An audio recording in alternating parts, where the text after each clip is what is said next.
मागील काही वर्षांपूर्वी ज्या काही एक्झाम्स कंडक्ट केल्या जायच्या त्या सेपरेटली कंडक्ट केल्या जायच्या. परंतु आयोगाने विचार केलं, जर group A, group B, group C हे एक्झाम अजून सेपरेट केल्या तर अजून अडचण येऊ शकते. परंतु पुन्हा यावर्षी आयोगाने तेच केलं. ग्रुप बीची आणि ग्रुप सीसाठी कॉमन प्रीचा एक पेपर व्हायचा आणि मेन्ससाठी काय व्हायचा, कॉमन पेपर व्हायचे.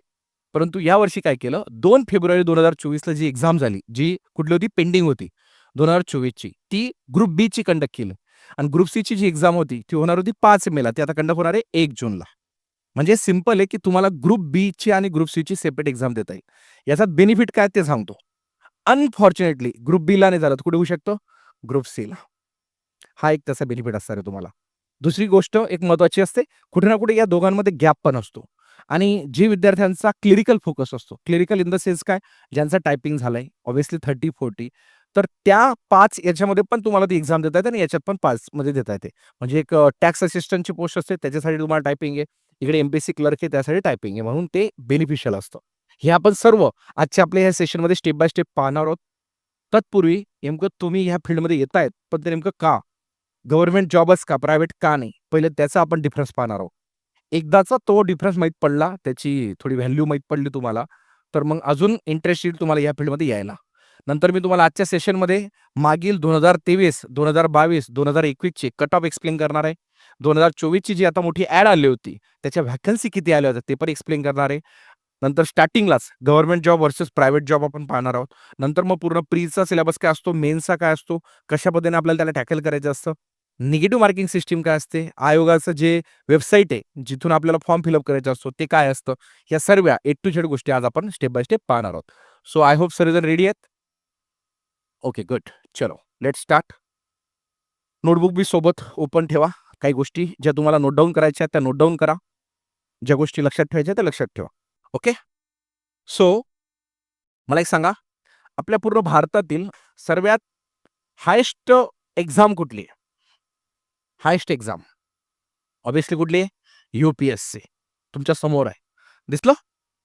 आता सांगायचं तात्पर्य हे मित्रांनो, जर आपण विचारसरणी आपली यू-पी-एस-सी लेव्हलची ठेवली, तर आपण ही आपली कंबाईन ग्रुप बी आहे ना, ही इझिली क्रॅक करू शकतो. आणि तुमची ही जी एक्झाम आहे, बघायला गेलं तर एम-पी-एस-सी पेक्षा ऑब्व्हियसली क्लास 2, क्लास 3 लेव्हलची. म्हणजे ज्या विद्यार्थ्यांनी आता ॲक्सेप्ट केलं डिस्क्रिप्टिव्ह पॅटर्नला, यू नो, आता यू-पी-एस-सीच्या धर्तीवरती एम-पी-एस-सीने काय पाऊल उचललेलं आहे? Descriptive pattern.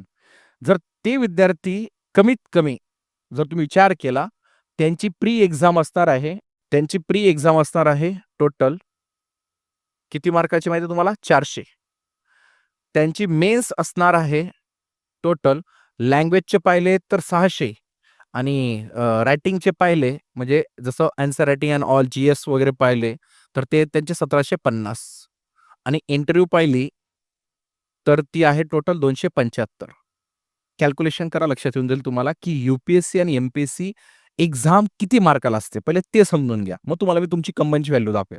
म्हणजे तुम्ही खूप सोपं आहे तुमच्यासाठी आणि काही एवढं रॉकेट सायन्स नाहीये. करा. 600 आणि 400 किती झाले? 1000 गॉट इट? आणि तुमचे 1750 आणि 275 किती झाले? हे तुमचे 2000 झाले. म्हणजे हे 2025 झाले ना? हे खालचे 2025 आणि वरचे किती? 1000. सो 2025 प्लस 1000 किती झाले? 3000. म्हणजे यू-पी-एस-सी आणि एम-पी-एस-सी किती मार्काला आहे? 3025. मी बोलता-बोलता एक वाक्य बोललो, की यू-पी-एस-सीच्या धर्तीवरती कोणाचा पॅटर्न आहे आता? एम-पी-एस-सीचा. म्हणजे ह्या विद्यार्थ्यांना प्री 400 मार्काची मेन्समध्ये लँग्वेजचे 2 पेपर असतात. पेपर 1 आणि पेपर 2 ते 300-300 मार्काचे असतात. मग 300 आणि 300 किती झाले? 600. मग नंतर एक पेपर असतो त्यांना, ज्याचं नाव असतं एसे. तो असतो 250 मार्काला. ओके. जी-एस-1 250 मार्काला, जी-एस-2 250 मार्काला, जी-एस-3 250 मार्काला, जी-एस-4 250 मार्काला. नंतर ऑप्शनल पेपर 1 250 मार्काला आणि ऑप्शनल पेपर 2 तो पण असतो 250 मार्काला. अशा पद्धतीने पेपर्स पण खूप असतात. ओके, पेपर्स पण खूप आहेत. समजलं? जसं आता प्रीमध्ये 2 पेपर असतात. एक जी-एस आणि काय? सी-सॅट. तुम्हाला असं आहे का? तुमची प्री फक्त एकच पेपर आहे तुमचा प्रीला 100 मार्काचा. त्याच्यात पण 80 question history, geography, polity, science, current affair आणि 20 क्वेश्चनमध्ये तुमचं मॅथ्स आणि काय येणार आहे? रिझनिंग. पण यांचा मॅथ्स आणि रिझनिंगसाठीच पेपर एक पेपर आहे आणि रीडिंग कॉम्प्रिहेन्शनसाठी सी-सॅट. जी-एस सेपरेट आहे. मग ते एक बर्डन आहे तुम्हाला. ओके, दुसरी गोष्ट मी बोलताना बोललो, लँग्वेज असतं. मग यांना ॲन्सर रायटिंगमध्ये काय आहे, लँग्वेजला बी प्रायोरिटी द्यायची. ती किती मार्काची आहे? 600. आणि नंतर हे जे 1750 आहे त्याच्यामध्ये बघा 250 आणि 250 किती झाले तुमचे? 500. अजून हे 500 प्लस हे 500 किती झाले? 1500 प्लस 250 किती? 1750. याचंही डिव्हायडेशन मी देऊन दिलं तुम्हाला. ओके इथपर्यंत. लास्टला मित्रांनो इंटरव्ह्यू असेल ती किती मार्काची मग? 275. अशा पद्धतीने एवढा पॅटर्न आहे. आय होप आता मला एक बोलायला हक्काने बोलू शकतो, की तुमचं एवढी काही म्हणजे टफ एक्झाम नाहीये, की ती किती 3025 मार्काची. चला, सो आपण आता पाहणार आहोत तुमचं, पण त्यानंतर पाहू. So UPSC, MPSC. तर तुम्ही एम-पी-एस-सी लेव्हलचा विचारसरणी का? विचारसरणी मी बोलतोय. मी म्हणणार नाही, की तुम्ही एम-पी-एस-सीला टार्गेट, पण विचार तुमची एम-पी-एस-सी लेव्हलची पाहिजे. तुम्ही एम-पी-एस-सी तयारी करताय. तुम्ही ग्रुप बी, ग्रुप सीची नाही. तुमची विचारसरणी एम-पी-एस-सी लेव्हलची पाहिजे. म्हणजे त्या लेव्हलला तुमचं डेप्थ ऑफ नॉलेज तुम्ही अक्वायर करणार. तुम्ही तसे सोर्सेस युटिलाइज करणार. आता पॉलिटीसाठी तुम्ही एम. लक्ष्मीकांत जर वाचलं, तर तुमचं नॉलेज तेवढं वाटेल ना. म्हणजे प्रीला पण कामात होईल आणि कशाला? मेन्सला पण. पण विद्यार्थी वाचतात काय? ते ऑब्व्हियसली सिंपल बुक वाचतात रंजन कोळंबेचं. मग त्याच्यामध्ये तुमचं ना प्रीचं होतं ना मेन्सचं. म्हणजे तुमची विचारसरणी तशी ठेवावी लागेल तुम्हाला. अशा काही सोर्सेस आहेत, ते पण तुम्हाला मी सजेस्ट करेन. मग हे झालं आपलं. जेव्हा तुम्ही कंबाईन ग्रुप बीची आणि एम-पी-एस-सीची तयारी करत आहात, तर तुम्ही एस-एस-सी आणि रेल्वेच्या पण एक्झाम देऊ शकतात मराठीमध्ये. यू नो आता सेंट्रलच्या ऑल एक्झाम कशामध्ये झाल्यात? मराठीमध्ये. आणि तुमचं प्लस पॉइंट करेल, तुमचं हिस्ट्री, जिओग्राफी, पॉलिटी चांगलं स्ट्राँग राहील, तर ते तुम्ही इझिली ते 25 क्वेश्चन सॉल्व्ह करू शकता. तुमचं मॅथ रिझनिंग कव्हर होणार आहे, तर ते 25 आणि 25 50 मार्क झाले. तुमचं इंग्लिश ग्रामर होणार आहे, तर ते 25 क्वेश्चन. म्हणजे टोटल 100 क्वेश्चन्स असतात. ते तुमची इझिली होतील. म्हणजे तुम्ही एस-एस-सी, सी-जी-एल ज्याच्यामध्ये सेंट्रलची एक्झाम आहेत, जिथं तुम्ही आज स्टेटची पी-एस-आयसाठी लढतायत, तिथं तुम्ही सेंट्रलची जी मोठी पोस्ट ना, जी-एस-टी इन्स्पेक्टर आहे, इन्कम टॅक्स इन्स्पेक्टर आहे, नंतर एस-आय आहे, सब इन्स्पेक्टरची पोस्ट आहे, स्टँडर्ड पोस्ट आहेत. वर्दीच्या पोस्ट आहेत तिथं, एक्साईज आहे, तिथं कस्टम आहे, तिथं व्हिजिलन्स डिपार्टमेंट आहे, तिथं नार्कोटिक्स आहे, सी-बी-आय आहे, आय-बी आहे, ई-डी आहे. अशा डिपार्टमेंट तुम्ही कधी ऐकले पण नसतील. हे पण डिपार्टमेंट तुम्हाला एक्झाम द्यायला भेटतील. कशात? सेंट्रलमध्ये. आणि हेही माहीत असेल तुम्हाला आपल्या पुढच्या वर्षापासून 8वा वेतन आयोग लागतोय आणि तो 8वा वेतन आयोग पहिले कुठे लागेल सांगा बरं? सेंट्रलला. मग नंतर तुमच्याकडे येईल ना. मग आपण विचारच करत नाही. म्हणजे आज तुम्ही हे डोक्यात घेऊन जा, की तुमच्याकडे स्काय इज द लिमिट आहे. तुम्ही obviously group B, group C देणारच आहात. तुम्ही काय देऊ शकता आता? एस-एस-सी रेल्वे पद देऊ शकता. कशामध्ये? मराठीमध्ये. आणि द्यायची जी जून-जुलैमध्ये एक्झाम आहे तुमची एस-एस-सीची असं समजा. आता तुमची जी ग्रुप बीची एक्झाम आहे मित्रांनो, ती केव्हा असणार आहे आपली? ती असणार आहे 8-9 नोव्हेंबरला. डेट पण डिक्लेअर आहे. ते पण आपण नंतर पाहूच. क्लिअर? बँक इन्शुरन्स नका द्या. पण एस-एस-सी रेल्वे द्या. सेंट्रलला मी तुम्हाला सपोर्ट करेल. माझ्याकडे सगळे सोर्सेस आहेत. आपल्याकडे त्याच्या बॅचेस पण आपण रन करतो म्हणून. हां. सो इकडे जर आपण पाहिलं, आता ऑब्व्हियसली रिलायबलची जर खासियत सांगायची म्हटली, सलग मागील 10 वर्षापासून आपण रन करतोय. मुंबईमध्ये अशी कोणी सुरुवात नाही केली होती, तशी सुरुवात आपण केली. खूप काही विद्यार्थी आपले ऑब्व्हियसली कंबाईनला सिलेक्ट झालेत. बाकीचे स्ट्रीमचे तर आहेच. रोज मेसेज येतात. आता बघा 5 मिनिटं तुमच्या लेक्चरच्या अगोदरच मला का टाईम लागला? एका विद्यार्थ्याचं सिलेक्शन झालं. कुठल्या पोस्टला? तेही दाखवून देतो. मोठ्या पोस्टला सिलेक्शन झालं. आत्ताच 6 वाजून 34 5 मिनिटं का लेट झालं त्याच्या मागचं बी रहस्य आहे. विद्यार्थ्याचा मेसेज वाजवतो practically. Good evening sir. Kaushal Ratan Jha this side. आप सबके आशीर्वाद से मेरा सिलेक्शन हो गया sir. This was my first mains. I got all India rank 751.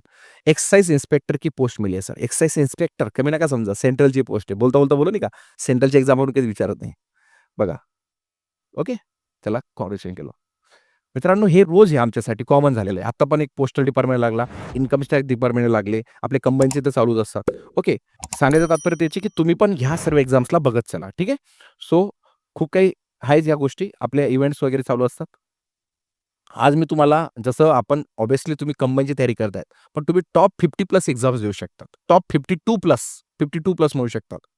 जेव्हा आपण ग्रुप बी, ग्रुप सीची तयारी करतो, not only group B, group C, group डीच्या पण एक्झाम देऊ शकतात. तलाठी भरती ऐकलंय नाव? ह्या पण एक्झाम देऊ शकतात. सरळ सेवा भरतीच्या एक्झाम देऊ शकतात. आरोग्य भरती, डब्ल्यू-सी-डी नाव ऐकलं W-C-D? Woman child development.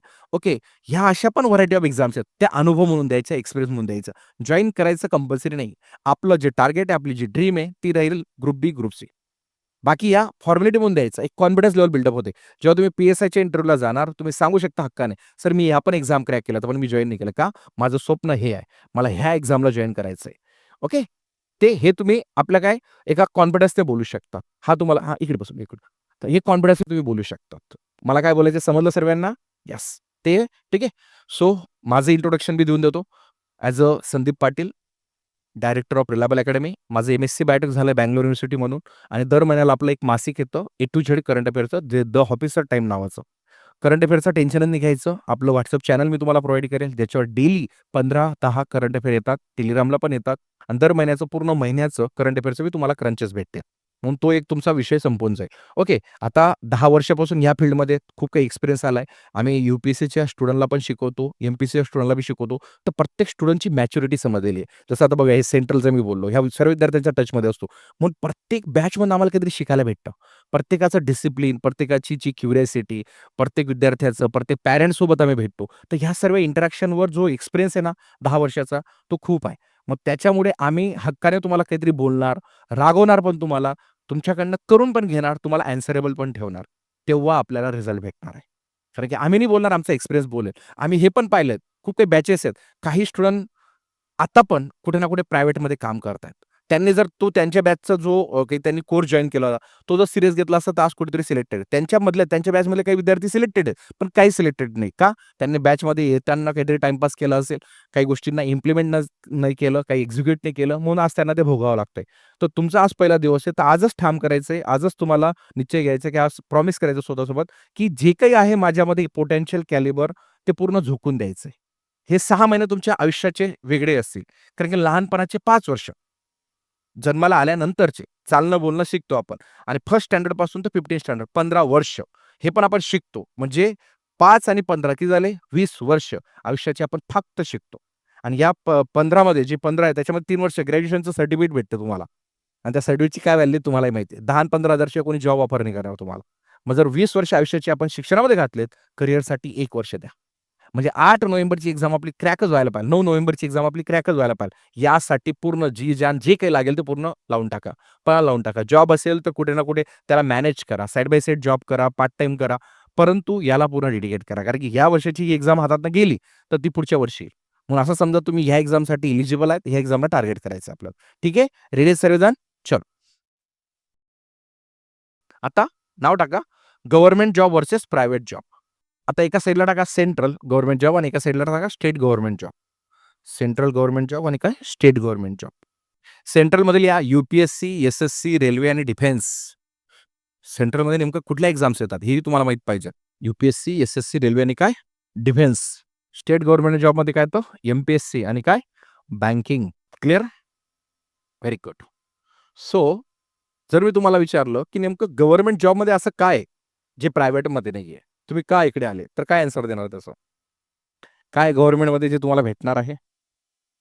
Very good. एक पहिला पॉइंट. दुसरं? पैसा. पैशासाठी आला? चल ठीक आहे. पैसाही भेटेल. हां. तिसरं? या मॅम. हां, रिस्पेक्ट. प्रेस्टीज पॉवर म्हणू शकतो आपण त्याला. Very good. चलो और प्रेस्टीज पॉवर अजून 3 गोष्टी आल्या. जॉब सिक्युरिटी, दुसरं काय सॅलरी, तिसरी काय रिस्पेक्ट, प्रेस्टीज पॉवर. वर्दी ऑब्व्हियसली पी-एस-आय म्हटलं तर वर्दी, एक्साईज सब इन्स्पेक्टर म्हटलं तर वर्दी. हां. पेन्शन ओके चला ठीक आहे. 4 अजून? हां, तोच झाला मग प्रेस्टीज. हां, सोशल रिस्पेक्ट फेम बनून जातं ना एक. एक ओळख बनून जाते ना. ओके अजून बोला लवकर. तुमच्याचकडनं मला एक्सपेक्ट आहेत. माझ्याकडे सर्व गोष्टी आहेत या. दाखवणार जे मी. आलं पण आहे वरती जॉब सिक्युरिटी. ओके ह्या सर्व गोष्टी एक्सप्लेन करणार मी तुम्हाला. बोला. बोला लवकर. प्रमोशन ऐकले नाव? ओके. हॉलिडेज हे कुठे भेटतील? गव्हर्नमेंटमध्ये. माहिती आहे ना? हक्काचे हॉलिडेज विसरूनच गेले तुम्ही. चला, चला अलाउन्सेस ते पण आहेत फॅसिलिटीज ते येतील सर्व आता हां. चला पहिलं नाव टाका job security. First one is a job security. टाकलं? Very good. आता जॉब सिक्युरिटी याचा मीनिंग आहे, की आज जॉब आहे, उद्या पण आणि परवा पण आहे. परंतु प्रायव्हेटमध्ये आज जॉब आहे, उद्या असेल की नाही याची कुठलीही खात्री नसते. केव्हाही जॉबवरून फायर करू शकतात. गव्हर्नमेंटमध्ये तुम्हाला जॉबवरून तेव्हाच काढू शकतात, जेव्हा तुम्ही काहीतरी इल्लीगल काम केलं, करप्शनचं काम केलं, सेक्शुअल हॅरेसमेंटचं काम केलं, तरच तुम्हाला जॉबवरून काढू शकतात. अदरवाईज तुम्हाला जॉबवरून कोणीही काढू शकत नाही. गव्हर्नमेंटमध्ये हा एक आहे. आता प्रायव्हेटमध्ये कसं आहे कंपनी लॉसमध्ये जाते. ऑब्व्हियसली स्टाफ कमी करून टाकतील. जिथं 10 लोकं आहेत, तिथं फक्त 5च लोकं ठेवतील. आणि कोव्हिडसारख्या एक बेस्ट एक्झाम्पल म्हणजे कोव्हिड. कोव्हिड-19 मध्ये तुम्ही पाहिलंय, सर्वांनी पाहिलेलं आहे. लाखो लोकांचे जॉब गेले. आज पण ते कुठेतरी भरकटतायत. जो त्यांचा प्रिव्हियस जो हाय स्केलचा जॉब होता, आज त्यांना लोअर स्केलच्या जॉबवर काम करावं लागतंय. जिथं आज त्यांची 60,000-70,000 सॅलरी होती, आज 20,000 ते 30,000 मध्ये काम करावं लागतंय. हे आपल्याला कोविडने रिॲलिटी जॉब सिक्युरिटीची दाखवून दिली. म्हणून लोकं तेव्हापासून अजून कॉन्शियस झाले. तेव्हापासून अजून गव्हर्नमेंटची त्या एक्झामची तयारी करायला लागले. आणि हे आहे, हे प्रॅक्टिकली याला आपल्याला सर्वांना एक्सेप्ट करावं लागेल. तेव्हा कोरोना आला, आता मरोना आला, तर काही पण होऊ शकतं. So be safe, be secure. आपला जॉब इथं पाहिला आणि घरी बसून त्या लोकांनी सॅलरी कमवलेली. माहिती आहे ना, जे गव्हर्नमेंटमध्ये. आता तुमच्यापैकी कोणाचे पॅरेंट्स असतील किंवा कोणी रिलेटिव्ह असतील, नातेवाईक असतील, सोसायटीमध्ये असतील, बिल्डिंगमध्ये असतील, फॅमिली मेंबर्स असतील, तुम्ही ती रिॲलिटी पाहिलेली आहे, प्रॅक्टिकली पाहिलेली आहे. घरी बसून. होते की नाही सॅलरी सांगा मला. पण प्रायव्हेटवाल्यांचे काय वांदे झाले होते? समोरच्याचंच चालत नव्हतं, ते काय देतील त्याला? ही प्रॅक्टिकल आपल्याला एक्सेप्ट करावं लागेल. म्हणून सर्वात मला पहिला पॉइंट काय जातो? Job security. सो असं जस्ट सिंपल लिहू शकतात. गव्हर्नमेंटमध्ये जॉब सिक्युरिटी असेल, प्रायव्हेटमध्ये नसेल. शॉर्टकटमध्ये लिहून घ्या. शॉर्ट अँड सिंपल लिहत जाऊ आपण. चालेल? ठीक आहे. Second point salary. So write down salary. आता सॅलरीचं जर आपण पाहिलं, तर तुम्हाला काय वाटतं, की पी-एस-आयला किंवा एस-टी-आयला किंवा एस-ओला किती सॅलरी भेटत असेल? तुमचा अंदाज. एक प्रिडिक्शन. किती? ओके. ॲक्चुअली 56,600 ही सॅलरी आहे आणि अदर अलाउन्सेस पकडून ती जाते तुम्हाला 70 पर्यंत आणि इन्क्लुडिंग तुमचा पी-एफ पण जमा होतो. Got it? म्हणजे ह्या पद्धतीने तुम्हाला 70 ते 75 पर्यंत सॅलरी जाते. पण मिनिमम इन हँड किती भेटून जाते तुम्हाला? 56,000 भेटूनच जाते. माझ्याकडे त्या सॅलरी स्लिप पण आहेत विद्यार्थ्यांच्या. आपले जे स्टुडंट ऑब्व्हियसली जे जॉबला आहेत ते पाठवतात मला तो. आणि हां, इंटरनली प्रमोशन झालं का तुमची ती 80-90 पर्यंत तुमची ती इन्क्रीज होऊन जाते. ठीक आहे? सो ते एक आहे बेनिफिट. दुसरा बेनिफिट काय आहे सॅलरीचा ते सांगतो. सॅलरी तर ही भेटणार आहे. सॅलरीचा एक बेनिफिट आहे, की टाईमावर सॅलरी भेटते गव्हर्नमेंटची. प्रायव्हेटमध्ये टाईमावर सॅलरी नसते. तिसरा बेनिफिट सॅलरीची जी स्लिप असते, त्याची ही खूप व्हॅल्यू आहे, की जी स्लिप तुम्ही जर कुठे दाखवली, तर तुम्हाला लोनसाठी पण काय असतो, बेनिफिशियल असतो. तो एक बेनिफिट आहे. चौथा जो पार्ट आहे, तो आहे सॅलरीचा, की आपल्याकडे जर ऑब्व्हियसली 60,000-70,000 सॅलरी आली, 20,000-30,000 आपण खर्च केले, तर उरलेली अमाउंटचा आपण काय करू शकतो, एस-आय-पी करू शकतो. इन्व्हेस्ट करू शकतो म्युच्युअल फंडमध्ये जे काही मार्केट असेल ज्याच्यामध्ये तुम्ही करू शकता. याच्याने काय असेल तुमचा जो पैसा आहे तो कंपाउंडमध्ये येऊ शकतो अजून वाढू शकतो ना, होऊ शकतं की नाही? पण सॅलरीच 10 आणि 15,000 आहे. त्याच्यात घर पण कसं चालवणार? हां, आणि ते बाकीच्या गोष्टी कसं करणार मॅनेज आपण? हे कधी आपण विचारच करत नाही. आणि एक सिंपल लॉजिक आता तुमच्यापैकी जे पण जॉब करत असेल त्यांना पण प्रॅक्टिकली हे माहीत आहे. ग्रॅज्युएशनच्या बेसिसवर जर महिन्याला आपण 15,000 कमवतोय. 15 मी 10 पण नाही बोलत 15 रिस्पेक्ट ठेवतोय मी 15चा. महिन्याला 15,000 पूर्ण वर्षाचे किती झाले? 1,80,000 राइट? जर इथं तुम्ही ऑब्व्हियसली 60,000-70,000 महिन्याला कमवले. 7 त्रिक 21 आपण 3 महिन्याची सॅलरी पकडू किंवा 60 पकडून घेऊ 7 त्रिक 18. Got it? जो वर्षभर काम करेल 15,000 प्रमाणे, वर्षभर काम करेल, मेहनत करेल, हार्ड वर्क करेल आणि जो व्यक्ती इथं काय करेल फक्त 3 महिने. जी अमाउंट 1,80,000 तो पूर्ण वर्षात कमवणार तो इथं किती महिन्यात कमवेल? 3 महिन्यात कमवेल. मग सांगा मला कुठलं हार्ड वर्क आहे आणि कुठलं स्मार्ट वर्क आहे? सिंपल लॉजिक आहे ना. आपण हा कधी विचारच करत नाही. म्हणून थोडंसं प्रॅक्टिकली विचार करायचा, की ह्या गोष्टी आपल्याला इथं भेटणार आहे. ठीक आहे?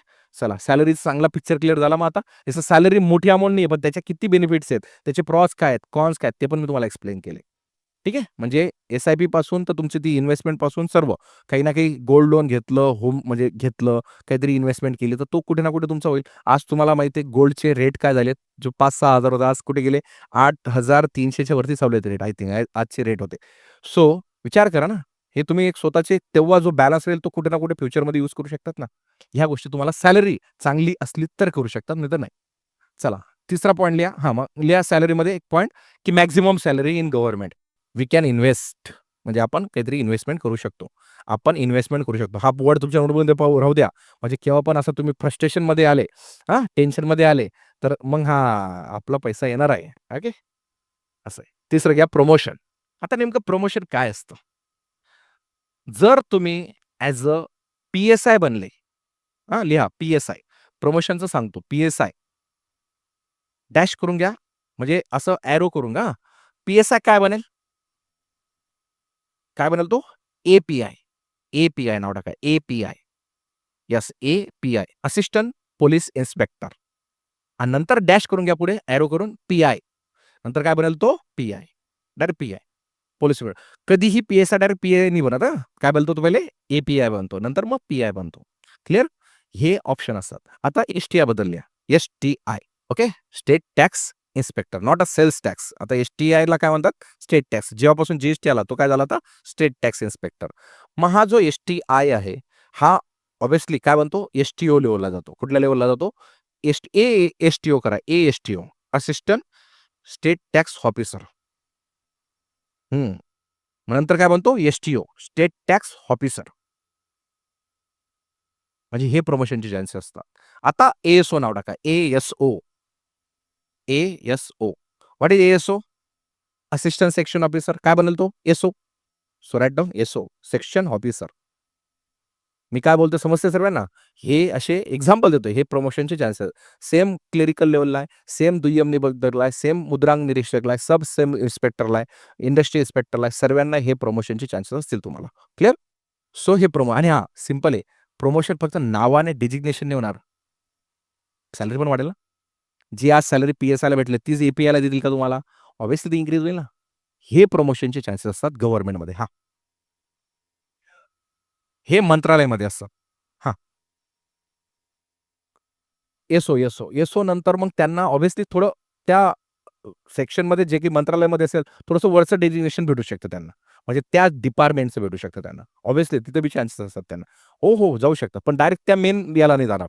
जे काही ऑब्व्हियसली जी MPC थ्रू जातील ते वेगळे. म्हणजे ते क्लास 1 बनतात. जसं आता फॉर एक्झाम्पल ACP नाव ऐकलंय? Assistant section officer. जसं DYSP. आता PSI डायरेक्ट DYSP नाही बनू शकत. त्याला लिमिट आहे. तो PI पर्यंत सीनियर PI पर्यंत जाऊ शकतो. पण डायरेक्ट DYSP नाही बनू शकत. हां, बनेल पण जर चांगली केली सर्व्हिस तर 10 वर्षानंतर तो तिथपर्यंत जाऊ शकतो. 10 वर्षानंतर. तिथपर्यंत डिपार्टमेंटल एक्झाम असतात. माहिती आहे ना? डिपार्टमेंटल एक्झामने ते थोडे प्रमोशनला जाऊ शकतात. हे असतं त्यांना. मग प्रत्येक ठिकाणी ते तसे लिमिट्स आहेत त्यांना. ठीक आहे?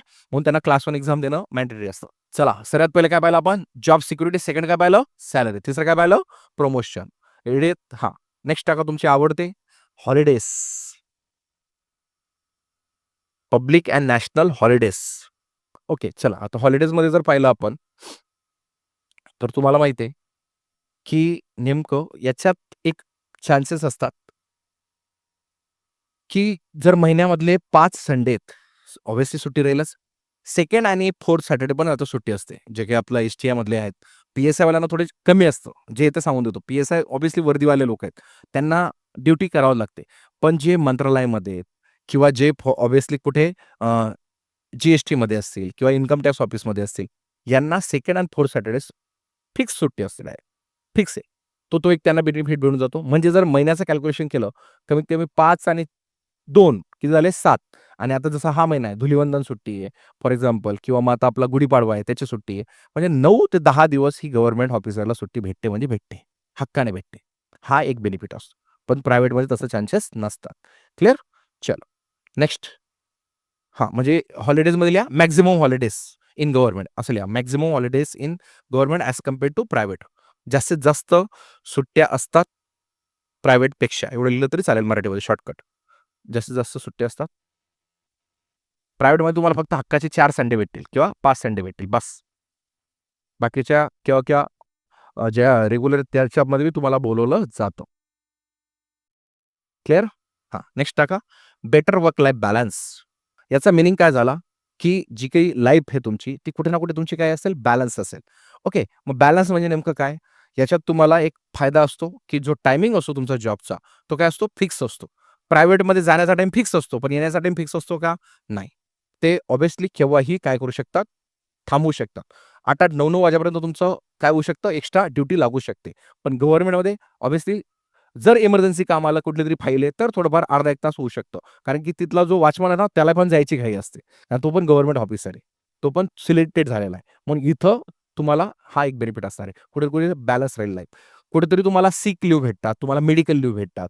म्हणजे जसं हॉलिडेज पाहिले, पण एक स्पेशली इथं बॅलन्स कशी असते लाईफ, इथं तुमच्या हक्काच्या काय असतात, ज्या सुट्ट्या आहेत, त्या पण काय असतात, ग्रँटेड असतात. तुम्ही कधी कुठे ना कुठे 10-15 दिवसाची एक पूर्ण वार्षिक ज्या सुट्ट्या असतात, ते एक सोबत बी घेऊ शकता. तो तुमचा इथं कुठे ना कुठे लाईफसाठी काय असू शकतो, बॅलन्स असू शकतो. तो एक बेनिफिट गव्हर्नमेंटमध्ये अजून एक भेटतो आपल्याला. ठीक आहे? चला. म्हणजे फ्लेक्सिबल प्रायव्हेटमध्ये कसं असतं, फ्लेक्सिबल वर्किंग टाईम्स असतात. शिफ्ट असतात. सकाळची शिफ्ट, दुपारची शिफ्ट आणि काय नाईट शिफ्ट. पण इथं गव्हर्नमेंटमध्ये आता STI आहे, यांचं फिक्स टायमिंग आहे. PSIवाल्यांची नाईट आणि डे असू शकते, PSIवाल्यांसाठी. एसओ मंत्रालय, मला एक सांगा, रात्री मंत्रालय चालू असतं का? नाही. त्यांचा फिक्स टायमिंग आहे. म्हणजे काही अशा तुमच्या ज्या काही ग्रुप बी, ग्रुप सीच्या पोस्ट आहेत त्यांचा फिक्स टायमिंग असेल. काहींसाठी आपल्याला फक्त थोडं टायमिंग शिफ्ट असेल. Got it? चला. वर्स्ट केस. आता सांगा, वर्स्ट केस कुठे असेल? ऑब्व्हियसली प्रायव्हेटमध्ये टार्गेट दिलं जातं. हे टार्गेट जर आज कंप्लीट नाही झालं, तर तुम्हाला जॉबवरून फायर केलं जाईल. ओके. या अशा काही ना काही गोष्टी तुम्हाला बोलल्या जातात, सांगितल्या जातात. म्हणजे तो इथं तुम्हाला एक एक सिक्युअर राहील. म्हणजे इथं वर्स्ट केस राहणार नाही. एक सिक्युअर जॉब राहील. ठीक आहे? चला, तो एक बेनिफिट आहे तुम्हाला. वर्स्ट केस कमी असेल. लिहून घ्या वर्स्ट केस. मिनिमम इन म्हणजे कमी वर्स्ट केस असेल गव्हर्नमेंटमध्ये. कमी वर्स्ट केस असेल as compare to private. Worst case कमी असेल as compare to private. So government versus प्रायव्हेटमध्ये सर्वात पहिलं काय पाहिलं आपण? जॉब सिक्युरिटी, बरोबर? जी गव्हर्नमेंटमध्ये. सेकंड काय पाहिलं? सॅलरी. तिसरं काय पाहिलं? प्रमोशन. चौथी गोष्ट काय पाहिली? हॉलिडेज. पाचवी गोष्ट काय पाहिली? Better work life balance. म्हणजे लाईफ कुठे ना कुठे तुमची बॅलन्स असेल. फॅमिलीला पण नाही देऊ शकत, सर्वांना देऊ शकतात. नंतर काय पाहिलं आपण? Work stress. ओके. नेक्स्ट सर्वात महत्त्वाची गोष्ट, बेटर रिटायरमेंट पॉलिसी. म्हणजे तुम्ही रिटायर झाल्यानंतर पण तुम्हाला गव्हर्नमेंटच्या काय फॅसिलिटी भेटतात ते आपण पाहू आता. Retirement policy, better retirement policy. तुम्हाला ट्रॅव्हलिंग अलाउन्सेस भेटतात. ओके. म्हणजे ऑन ड्युटी पण असे बी रेग्युलर भेटतात आणि असे बी याच्यानंतर तुम्हाला जसं मॅडम बोलल्या पेन्शन, ऑब्व्हियसली पेन्शन आहेच. जे तुम्हाला इकडे पेन्शन भेटू शकते. मेडिकल फॅसिलिटी भेटतात. इन्शुरन्स फॅसिलिटी असतात तुमच्या. या हक्काच्या असतात. म्हणजे मेडिकल फॅसिलिटी बोललो, नंतर काय बोललो तुम्हाला, बाकीचे जे काही असते अलाउन्सेस जे काही असेल ते तुम्हाला इथं कव्हर होऊन जातात. म्हणजे रिटायरमेंट नंतर देखील. आता पहिले असं असायचं रिटायरमेंटमध्ये, की वडील रिटायर झाल्यानंतर त्यांच्या मुलाला जॉइन करायचे. पण आता तशी सिस्टम ठेवली आहे का? ती काढून टाकलेली आहे आता. प्रत्येकाला आता स्वतःला सिद्ध करायचंय. प्रत्येकाला एक्झाम द्यायची. याच्यामुळे काय उलट ट्रान्सपरन्सी आली, सर्वांना चान्सेस भेटतात. नाहीतर बस तेच त्यांचंच जनरेशन तिथंच जॉइन व्हायचे, तेच सिलेक्ट व्हायचे. बाकीच्यांना चान्स भेटायचे का? नाही. हा पण एक तुम्हाला एक महत्त्वाचा पार्ट आहे. काय? Better retirement policy. Medical and other लिहून घ्या मग. Medical and other facilities. हो, आता मागे बंद केलं होतं, पण आता पुन्हा स्टार्ट केलेलं आहे. I hope government versus private समजलं. क्लॅरिटी आली सर्वांना? ओके. छान.